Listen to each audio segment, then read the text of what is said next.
Well, the Boost as an organisation have been involved in organising support for businesses in the region for a long time, and to link up with the Downtown Group, who are also a private sector organisation that have run this conference for the last 5 years, is a pleasure. I think I've been to all 5 of them, and it's the first time I've been on a panel myself in terms of chairing or anything, but yeah, I was delighted at the opportunity to get into some of my passions, even though I wasn't the one particularly speaking.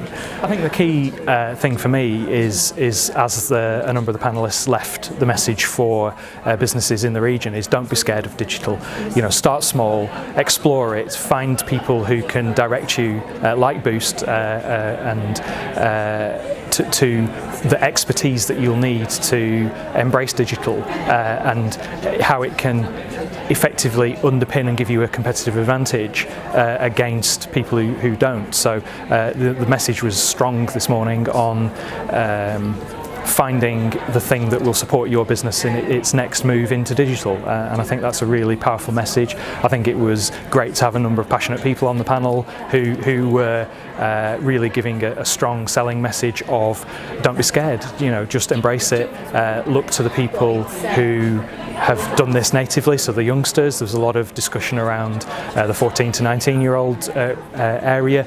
Not that they have the skills to be engineers yet necessarily, but they're doing the exploration, they may be teaching us things, and so there was a good strong message to parents as well to not hold their youngsters back and actually look at alternative education programs, for example apprenticeship models and things like that, where it's more applied learning than just academic learning, and how that is producing people much more ready for the business environment, so that they become ready for work as soon as they finish their education. In fact, they're probably earning and learning at the same time.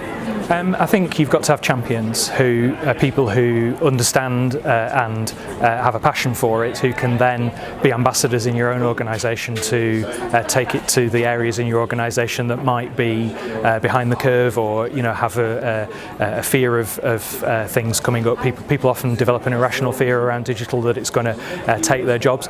Yes, industries do pivot and change, and sometimes the jobs that we know and understand now may not exist in 5 years' time. But one of the strong messages from the panel was that that where that's happened, new jobs have come in at least equivalent in number, but also then usually have up to a third or a £10,000 additional salary scale than would be seen previously. So digital is better overall for the economy. It's growing at 30% faster than other sectors and things. So it's very much you know, the wave of now, and how things are going to continue for the foreseeable future is that digital is going to be pervasive, and by 2022 90% of jobs are going to have a digital component to them. So it's coming, whether we like it or not, into all walks of life. So be prepared by doing your homework now, get involved, have those champions in your industry, in your organisation, and get out of the way and let people who've got the smarts to do this do it, and use the data to prove it on your bottom line. It's a real privilege to be here at Boost, to see the community getting together, such a diverse community in one place, to discuss how they can really drive Lancashire forward. The main thing that I'll take back with me is the sense of encouragement that the skills agenda in digital is really at the forefront. It is perceived and seen as a requirement, as a need, but it's also being addressed. As the AMRC is the part of the Advanced Manufacturing Research Centre, which is part of the High Value Manufacturing Catapult. We have got a remit to actually engage and educate industry about how they can benefit from the adoption of digital technologies. With most students, you need to engage with them, you need to entertain them, and you need to show them where their investment of their time, their effort at the moment can reap benefits in the future. So it's really about showing students of today where their digital skills can be applied in manufacturing tomorrow. I mean, it's a great turnout, a great location. We've had a panel on digital, panel on what's happening around Lancashire as a region with LCC, and really engaging. I think, one of the nice things that I've seen is that the audience participation. So it's not just panels talking to the audience are actively engaged and talking about the challenges they have, and giving input. That's the aspect, is giving some input in there and adding more value to the actual conference itself. So I think, what we're seeing now, what's really good in Lancashire is the fact that businesses and educational institutes are coming together to actually talk. So educational institutes are changing what they're doing. So if you look at Nelson and Colne College, it's building an e-commerce curriculum, because we have 250 to 300 e-commerce companies in Lancashire, but they don't have the right skills coming through. So we're dynamically seeing strategies like that happen, but on a regional scale, not just like one-off opportunities. So businesses talking about the skills that they require, educational institutes listening, and then building the curriculum and developing that. But obviously it takes time. It can't just happen 6 months. It takes a couple of years for that to ferment through, and the right skills and the right young people coming through, and even older people retrain as well that may not necessarily think that they can go back into digital or enter there. Now they can, because educational institutes are working with them as well. So I think the key thing is that exactly that, is training them. So there's lots of programs and incentives in Lancashire itself that will fund training. The LEP run a program and have support funded that, where they'll provide training resources to an individual and organisation, and the business can then help support that and take that on. So if somebody wants to become a manager but they don't have the right skill sets, that company can get support for providing that training to them. So it's key that to retain the staff, they need to see the incentives there and that training and that career path. And there's lots of opportunities and support around that. It's just them knowing about it. So if you look, 7 key sectors across Lancashire. I can't remember them all. But every single one will have a digital strand in it. So if you look at, my background is running sales teams, SaaS software sales teams. You wouldn't think of that in Lancashire, but you think, well, actually we've got lots of manufacturing, we've got farming, we've got e-commerce.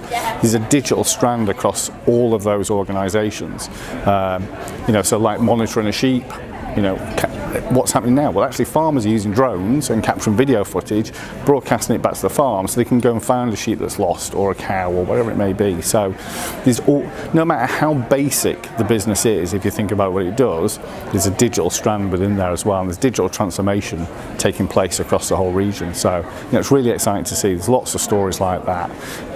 If you look at AMS Neve in Burnley, it provides soundboards for all the film industry. Mark that owns and runs it has got an Oscar. That's sat in Burnley. All the latest films on at cinema have been mixed on his mixing decks. So there's innovation across the board. There's been some great people here in the room today. Really interesting to meet fellow panellists from the Advanced Manufacturing Research Centre, from Lancashire Digital. Really interesting insights also from the local authority, the County Council, about the leadership in Lancashire, and the real aspirations to present Lancashire on an international stage through their visit to MIPIM recently. It's really interesting and inspiring. What I really hope people will take away today is having such a great business audience here, is how any person who works in business can be part of solving the digital skills and talent challenge, how they can volunteer at a primary school or a Girl Guides unit to share their interest in engineering, coding, all facilitated. There are ways to help them get involved and help be part of that solution. But also there are great platforms such as Founders for Schools, where digital business leaders can log on and can be set up with a school to just go in and give a talk about their business and be a real inspiration to young people who are part of the future talent solution. I think it was really interesting talking about how the apprenticeship levy isn't just about benefiting the large employers with a high turnover, with a high payroll bill, but all small businesses as well can also benefit from the introduction of the apprenticeship levy by getting access to their skills budget, and they can use that for their older and their existing staff. It's not just about young people entering the organisation. organisation. So I'd encourage all businesses here to find out how they can benefit from the incoming apprenticeship levy scheme.